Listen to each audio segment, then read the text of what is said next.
What's up, everybody? Big Herc fresh out, and you're tuned into our new series, Prison Stories. You're gonna hear a story from somebody who's either lived it, witnessed it, or experienced it. These stories are gonna turn the hairs on your back up and have your motherfucking toes curling. These stories ain't no fucking joke. You guys think this fucking is a game? This ain't no motherfucking game. Anything could happen to you in prison. And these are prison stories. Shout out Money Mike from Lincoln. So, I'm on a level 4 yard in Salinas Valley, 180. So what it is you, on level 4, you got 270, which is a lower level 180. Lower level 4. Then you got 180, which is like when you get it fresh out the shoe or whatever, they put you, basically that's a boiling pot of the worst of the worst. So they had me on that yard, and that's where politics is at their highest. So I'm at the hospital at CTC, and this Crip from Raymond come up to me, Boo from Raymond, he like, hey man, what's up with your homie that was disrespecting Crips last night? I'm like, what's up with him? He said, man, look, either y'all get him or we get him. And first off, you don't do that. You don't threaten to get nobody else's homie or nothing like that, or it's gonna pop.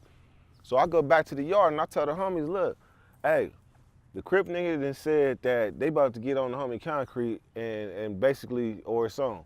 So the homie Pablo T told us, come outside. Everybody come out strapped.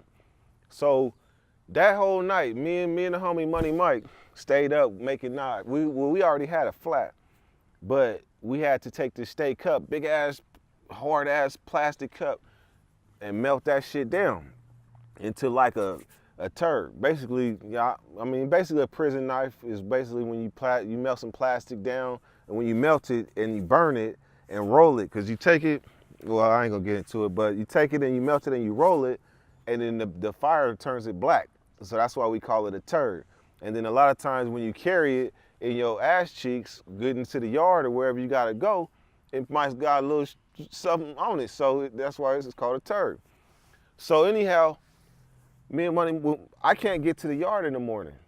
Money Mike is yard crew, so he can get outside. I can't, so I'm mad. I'm pacing in the cell, wishing I could punch through a concrete. I want to get out there and be active because I'm young Dirk. So when they let him out early to the yard. They come to me, they come back to the cell. They like, hey, is Money Mike in the cell? Is he trying to come outside? I said, yeah, Money Mike right here, let me out. Man, they let me outside. I had a battery pack and I had the flat. I had the flat, which is an iron flat, like a knife, about this long, but it's flat. So Money Mike couldn't get it outside because they had a metal detector. So I was able, since I came out after the fact, I got the flat. So when I come outside, it's about 30 Bloods and about 90 Crips. And I'm like, oh man, it's going down. So when I see the homie Boo from Raymond talking to the homie Juba from 59 Brim, they like, Boo say he didn't say it all of a sudden. He say, and we out here for you. And you didn't say it. So anyhow, Boo's young homie was like, I take the fade with Concrete, the one that did the disrespecting. So his young homie come and fire on Concrete out of nowhere. Bam, when he fire on him, all of a sudden, Concrete go back, because Concrete is big old J-Cat. He go back with slow motion to come back. Boom, boom, boom, he dropped 3. And the homie that took off on him, now we got to hold Concrete back from the dude that just fired on him. So when the homie Teflon grab him and walk him off, we like, nah man, let him go. The police didn't line the top. Now they got guns, so they lining the top, they ready, because they know it's spunky. So then next thing you know, the dude that Concrete just took down, he didn't hop back up off the ground like the Exorcist and came in swinging. Bam! Same thing happened. The Concrete cocked back and hit him. Boom, boom, boom, drop him. But when he did that, my cellie, Money Mike, was having words with one of his homies. So next thing you know, he was like, well shit, what's up? He was like, well fuck it, it's on. I was in Blood Alley down the way, and I seen the scuffle, but my plan is to run through the smoke and come out on the other end. So once Money Mike go around the table and stab the dude, stab Crip dude in the neck, I come running down Blood Alley, and dude, I ain't gonna say his name, but he was running from the situation. He was one of the dudes that started. I cocked back, tried to stab his throat out, but it went to he got lucky, basically. So then when he got away, I kept on running. The same dude my celly stabbed in the neck, he's standing around bouncing, talking about what the fuck. So he put his dukes up, I put mine up. He seen the knife, he turned to run, I hit him.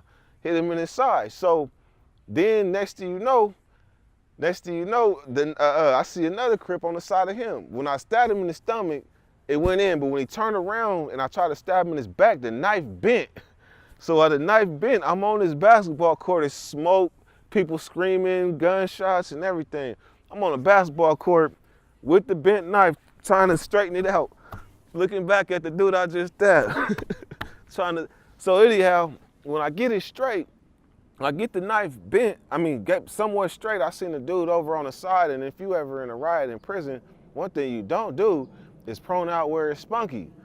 So he wasn't my homie, and I asked God to forgive me. It's a lot of my homies know this story, it's a classic one, but I asked God to forgive me. But I crawled up over and I stabbed him in his face, but I thought it was an enemy, because we're in war mode or whatever you want to call it. So when the smoke clear, I hear all the blood's over here, I'm running, crawling through the smoke. I take my knife off, I throw that. And then next thing you know, I'm like, I'm pumped. I'm a young homie, I'm pumped. So I'm like, I want platinum stripes. I stabbed that nigga, I'm calling him off. So next thing you know, the dude that was under the table that I did that to, I'm like, yeah, I stabbed his ass too. Then it's like the record stopped. And they all just looked at me. I'm like, what? It was like, man, that's the Christian dude. I was like, oh, man. And from then on, I looked at stuff a little bit different. Like, I don't say that to glorify that, but I say that to show you the mind frame that we're in. When you're in a level 4 prison, you ain't got no time for no regrets or nothing like that. I didn't see some stuff. Well, I didn't see where two people got a problem with each other and they just stab it out until there's nobody left. So I didn't see situations where people didn't stab each other literally to death. I didn't see situations where people didn't jumped off the tier and ended their life, and I didn't want to be known as one of them.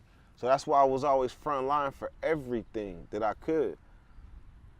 So then I got to a point, like we was talking earlier, economics.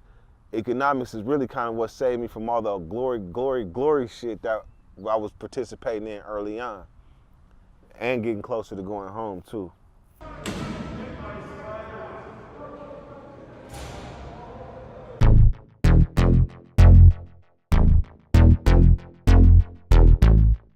For all the viewers and subscribers who would like to become part of the supporting crew at $4.99 a month and contribute to the Fresh Out channel, this is what you'll be getting. An exclusive look at all up-and-coming Spreads episodes. Learn what ingredients and recipes are used in prison to elevate the eating experience and how to get creative with what's available.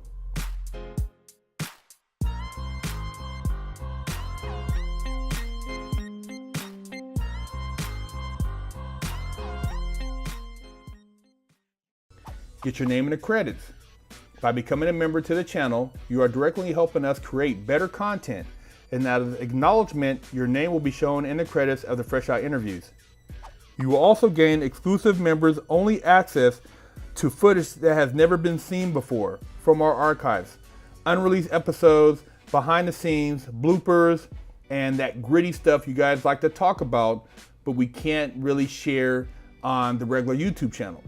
Biannually, you'll also get a commissary package. First 6 months, membership will get an apparel package of Fresh Out clothing, and the next 6 months, you guys will get a spreads package with all the recipes and ingredients you'll need to bust that fat ass spread. Last but not least, as an additional perk for supporting the channel and helping us create bigger and better content, all members get an exclusive discount code to use in the Fresh Out commissary store.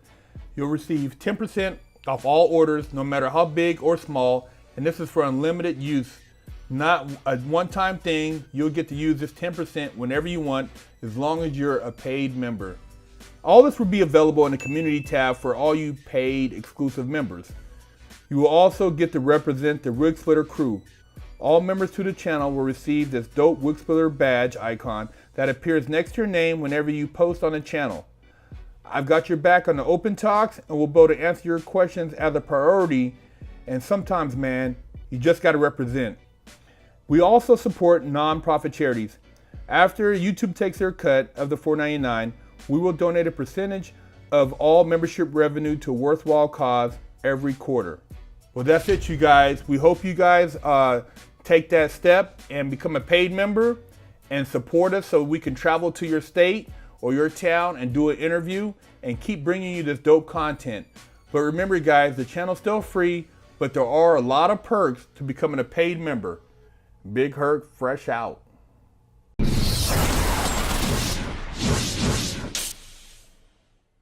Lockdown's over. Get your yard time in.